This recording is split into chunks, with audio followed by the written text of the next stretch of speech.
ফজরের পরে সালাম ফিরিয়ে কারোর সঙ্গে কথা না বলে এই দোয়াটি 100 বার পড়েন, দুনিয়া আপনার পায়ের নিচে মাথা নত করতে বাধ্য হবে ইনশাআল্লাহ। আল্লাহ রাজত্ব দান করে দিবেন। আপনার অভাব অনটন, দুশ্চিন্তা, অসুস্থতা, পেরেশানি, সন্তান কথা শুনছে না, কোনো কিছুতে উন্নতি নাই, বিদেশে গিয়ে আটকা পড়েছেন, দেশে আসতে পারছেন না, আল্লাহ সব দোয়া আপনার কবুল করে নেবে যদি আপনি করতে পারেন। আল্লাহর উপর ভক্তি ভরসা রেখে আপনি আমল করুন না, আল্লাহ তাআলা অবশ্যই রিজিক খুলে দেবেন।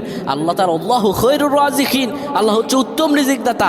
আল্লাহ আপনার তো অবশ্যই কবুল করবেন। আল্লাহ বলেছেন উদউনি আস্তাজিব লাকুম, আমার কাছে চাও আমি দিয়ে দিব।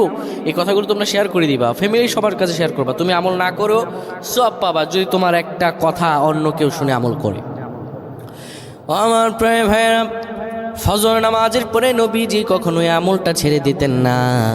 কেউ যদি ফজর নামাজের পরে পরে সুবহানাল্লাহি ওয়া বিহামদিহি সুবহানাল্লাহিল আযীম 100 বার যদি কেউ পড়তে পারে, কারো সঙ্গে কথা না বলে 100 বার পড়ার কারণে আমার আল্লাহ রব্বুল আলামিন তাকে রিজিক